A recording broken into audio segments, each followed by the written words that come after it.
En fait, l'aventure Branco a commencé en fait réellement autour d'un sofa. Donc, quand j'ai commencé Branco, j'étais à la maison avec un laptop, un sofa et mon chat. C'est le chat que vous retrouvez qui est toujours vivant, qui s'appelle Camembert et qui est sur le logo de Branco.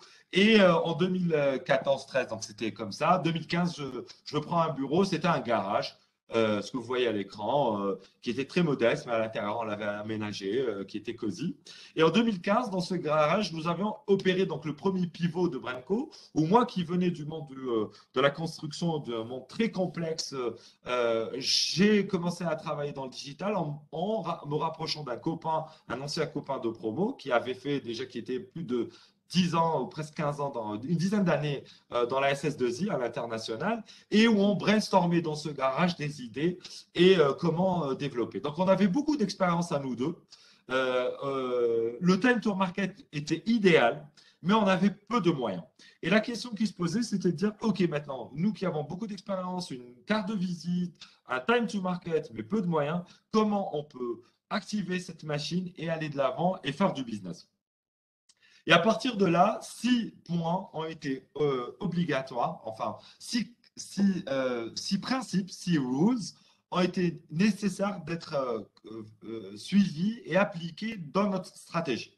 Et c'est ce qui nous a permis de faire tout ce que je vous ai raconté depuis le début. Vous avez vu, c'est plein de choses sur les 8 dernières années. On fait beaucoup de choses. Beaucoup de gens n'arrivent même plus à comprendre ce qu'on fait. Nous, on sait ce qu'on fait. Parce qu'en fait, c'est basé sur ces 6 grands principes. Le premier principe, c'est accepter l'incertitude du marché. Première façon d'être, c'est que vous devez accepter l'incertitude du marché. Ne luttez pas contre l'incertain, acceptez-le. Là, je ne parle pas du risque. Le risque, c'est quelque chose de facilement contournable ou maîtrisable. Je parle de l'incertitude. Et en Algérie, on a une grande problématique, c'est l'incertain. Par exemple, un exemple très très simple, on pourra en parler pendant des ans, c'est le changement des gouvernements très rapide, mais aussi le changement des textes de loi entre une nuit et un jour. Donc, c'est des choses qui font de l'incertitude et qui font peur à l'international. Mais nous, en tant qu'Algériens déjà, nous pouvons accepter cette incertitude et l'intégrer dans l'ADN même de nos stratégies. Deux, il faut innover en réduisant la dette technologique. J'entendais Jawed parler tout à l'heure de transfert technologique, mais aussi de compétences autour de ça. En fait, l'idée, c'est d'utiliser de la technologie, mais en étant dans une dette technologique basse. Donc, l'idée aujourd'hui, c'est d'aller vers de la low-tech, du low-code, utiliser des API, consommer des solutions existantes, mais en faisant existant, bien évidemment, attention à la dépendance, mais en étant dans une dette technologique très basse. Troisième point, qui a été très important pour nous et il a fallu lutter pour le faire passer dans notre mindset, c'est faire confiance aux compétences locales et jeunes. Ce qui est sous-entend entre les lignes, accepter l'erreur, c'est le droit à l'erreur. Quatrième point, faire du MVP ou ce qu'on appelle chez nous le MLP, le MVP c'est le minimum viable product, mais le MLP c'est le minimum lovable product. Faire du minimum lovable product ou du minimum viable product a pillar of your business development. C'est-à-dire que votre pilier du business development de votre entreprise va être basé sur du MVP. C'est-à-dire aujourd'hui, l'idée, c'est de prototyper le plus vite possible et après, on réfléchira. Cinquième pilier ou cinquième rules, c'était le lean cost. En fait, l'idée, c'est de réduire les dépenses au maximum. Par exemple, chez Branco, nous faisons une lutte extraordinaire dans les dépenses autour de l'allocation des espaces, autour du mobilier, autour des consommables. Nous luttons un maximum contre ça pour nous permettre en fait de faire des réallocations de dépenses en permanence dans du prototypage du MLP ou du MVP qui devient en fait un levier du business développement. 6, fidéliser les clients afin de réduire le churn. Dans une phase de démarrage, que je rappelle en 2015, l'objectif c'était de ne pas s'éparpiller puisque nous avions des ressources limitées et de faire en sorte que les clients que nous avions, il fallait les garder. Je rappelle que nous sommes dans le B2B, pas dans le B2C. Donc, dans cette stratégie, bien évidemment, on s'adresse dans le B2B.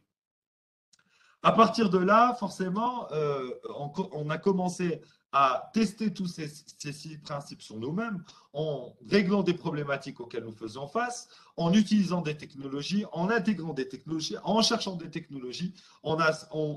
Chaque année, on était à Vivatech, mon cofondateur ou nos amis qui nous aident étaient au CES de Las Vegas en train de détecter des technologies, des nouvelles startups, de se rapprocher de très grands groupes, de tisser des liens, de tisser des partenariats pour essayer en permanence avoir une longueur d'avance. Et l'idée, en fait, dans cette logique de stratégie qu'on a prototypée, en interne chez Branco et qu'aujourd'hui on a in fine remâché en formation, en coaching, en accompagnement et en conseil, c'est l'image, au final, qu'on essaie de donner à nos clients et qu'on essaie de les accompagner, de transférer ce knowledge. C'est disons, en fait, ce que disait Mohamed Ali, c'est float like a butterfly and pinging like a bee. C'est-à-dire flotter comme un butterfly, comme un papillon, mais piquer comme une abeille ou comme une guêpe.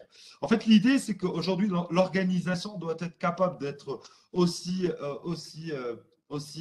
belle, aussi fragile, aussi porté par le courant qu'un papillon, mais aussi avoir la capacité de, dès que l'occasion se présente et qu'il faut se défendre et se positionner, piquer comme une abeille. Et c'est à partir de là que tout ce que nous avons appris, nous, chez Branco, par nos propres expériences et en vivant avec nos clients sur les 8 dernières années, cette image, en fait, comment dire, résume très bien ce que nous essayons d'apporter à nos clients. Et au final, au fil du temps, on s'est rendu compte qu'en fait, il y avait 3 types d'agilité.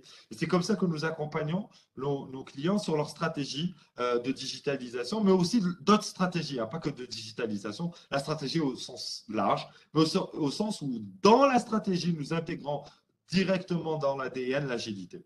En fait, il y a 3 types d'agilité. Il y a ce qu'on a appelé une agilité opérationnelle, une agilité de portfolio et une agilité stratégique. L'agilité opérationnelle, pour faire simple, c'est être efficace, être efficient. Un exemple très simple, aujourd'hui j'ai pris l'avion en Algérie. Alors je vais donner un contre-exemple là. On était en train d'atterrir à Tamarasset, enfin on a atterri à Tamarasset. Alors c'est un tarmac aérodrome, hein, tout, on descend, c'est à pied, etc. Donc tout est proche. Mais en fait, d'habitude, il n'y a qu'un seul, il y a que une partie où on met les escaliers, on descend. En fait, ils ont ramené les 2 escaliers pendant que nous on est en train de descendre. Il y avait déjà les valises qui étaient à la reconnaissance pour ceux qui allaient monter. Et pendant qu'on descendait, ils étaient en train de déjà envoyer nos valises vers la récupération des valises. Donc, ils ont été très efficaces, bizarrement. Alors, je ne sais pas pourquoi, parce que c'est pas, voilà, on va être honnête, Air Algérie n'est pas connu pour ça. Mais du coup, ils étaient en train d'optimiser un temps extraordinaire parce qu'au final, pour une compagnie aérienne, l'argent est quand l'avion est dans le ciel, non pas quand il est à terre. Et donc, du coup, cette agilité opérationnelle a pour objectif d'être efficace, de trouver exactement où il y a de la value. Alors, je ne vais pas parler du lean au sens value, hein, mais je vous invite il y a des talks où on pourra en parler un autre jour, où vous pourrez chercher en tapant Karim Broury sur le web, vous trouverez où j'en parle, où il y a cette value lean qu'il faut chercher, et c'est de la value qui vous ramène, qui a de la valeur pour le client, mais qui vous rapporte l'expérimentation. Donc, du coup, c'est cette value. Donc, l'agilité opérationnelle, c'est où il y a de la valeur, vous allez accentuer cette valeur. L'agilité de portfolio, c'est de porter la marque et pousser, donc accompagner nos clients à porter la remarque très haut pour que ça soit en fait un conglomérat autour du marque. Quand on parle aujourd'hui, vous avez la marque Google, hein, mais c'est Alphabet, et autour d'Alphabet, vous avez Google qui a YouTube, qui a Google Maps, etc. Donc vraiment, c'est ce conglomérat. Je te vois, Farida, j'ai compris. L'agilité stratégique, le troisième pilar ou le troisième point qu'on a détecté au fur des années, c'est cette agilité stratégique, c'est ce qu'on appelle en fait un absorbeur d'agilité, un agile absorber. C'est un peu, je reviens à cette idée de Mohamed Ali, c'est d'être capable d'absorber des chocs. Et c'est ça en fait l'idée quand on design une stratégie et même une stratégie de digitalisation, c'est d'accompagner nos clients pour leur permettre d'absorber des chocs et de se positionner le plus vite possible dans ce monde en apportant en fait un pivot le plus vite dans le temps. Et au final, les 6 derniers points qui résument tout ça, c'est comment on les conseille. Ce que je vous conseillerais, c'est notre retour d'expérience sur les 8 dernières années, quand on parle d'agilité, de digital et de stratégie, c'est aujourd'hui, il faut vous organiser en tant qu'entité en Smart Simplicity. Il faut penser en Open Innovation, être une entreprise agile, digitale et libérée. Donc, je vous laisserai revenir sur tous ces concepts qui sont assez documentés.